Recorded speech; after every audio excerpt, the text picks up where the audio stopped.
കുപ്രസിദ്ധ കുറ്റവാളി ഹെൽമറ്റ് മനുവെന്ന ആരോമൽ തിരുവനന്തപുരത്ത് പിടിയിലായി. ജില്ലാ പോലീസ് മേധാവിയുടെ പ്രത്യേക സ്ക്വാഡാണ് പിടികൂടിയത്.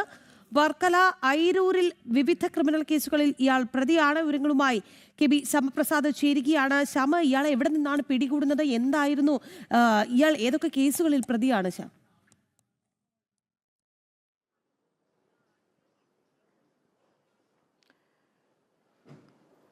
രാഖി, കുപ്രസിദ്ധ കുറ്റവാളിയായ ഹെൽമറ്റ് മനു എന്ന ആരോമലിനാണ് 24 വയസ്സുള്ള ആരോമലാണ് ഇപ്പോൾ പിടിയിലായിരിക്കുന്നത്. ജില്ലാ പോലീസ് മേധാവിയുടെ നിർദ്ദേശപ്രകാരം രൂപീകരിച്ച പ്രത്യേക സ്ക്വാഡാണ് ഈ ഹെൽമറ്റ് മനു എന്ന ആരോമലിനെ കഴിഞ്ഞ ദിവസം രാത്രിയോടുകൂടി തന്നെ സാഹസികമായി പിടികൂടുകയും ചെയ്തത്. ഇയാളുടെ പ്രതിയുടെ പെൺസുഹൃത്തിൻ്റെ ബന്ധുവിനെ വെട്ടിപ്പരിക്കേൽപ്പിച്ചൊരു സംഭവം കഴിഞ്ഞ ദിവസം ഉണ്ടായിരുന്നു. ജൂൺ 30-നാണ് ഈ സംഭവം ഉണ്ടായത്. തുടർന്ന് ബന്ധുക്കൾ പോലീസിൽ പരാതി നൽകുകയും ചെയ്തിരുന്നു.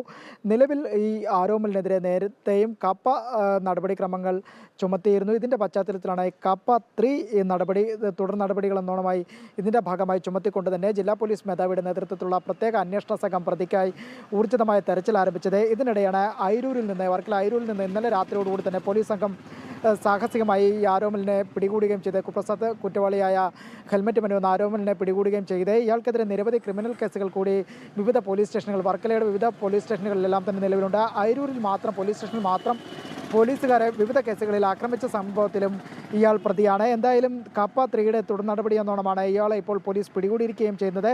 നേരത്തെ തന്നെ നിലവിൽ ഈ ഭീകരാന്തരീക്ഷം സൃഷ്ടിച്ചുകൊണ്ട് വടിവാൾ ഉൾപ്പെടെയുള്ള ആയുധങ്ങൾ ഉപയോഗിച്ചുകൊണ്ട് ഭീകരാന്തരീക്ഷം സൃഷ്ടിച്ച ഇയാൾക്കെതിരെ നേരത്തെ ഐരൂർ പോലീസ് സ്റ്റേഷനിലടക്കം നിരവധി കേസുകൾ രജിസ്റ്റർ ചെയ്തിട്ടുണ്ട്. ഈ പശ്ചാത്തലത്തിൽ കൂടിയാണ് ഇപ്പോൾ ഹെൽമറ്റ് മനു എന്ന കുപ്രസിദ്ധ കുറ്റവാളി ആരോമൽ പോലീസിന്റെ പിടിയിലായിരിക്കുന്നത്. രാഖി, ശരി ശ്യാം. കുപ്രസിദ്ധ കുറ്റവാളി ഹെൽമറ്റ് മനുവെന്ന ആരോമലാണ് തിരുവനന്തപുരത്ത് പിടിയിലായത്. ജില്ലാ പോലീസ് മേധാവിയുടെ പ്രത്യേക സ്ക്വാഡാണ് ഇയാളെ പിടികൂടിയത്. ശ്യാംപ്രസാദാണ് തിരുവനന്തപുരത്ത് നിന്ന് വാർത്തയുടെ വിശദാംശങ്ങൾ നൽകിയത്.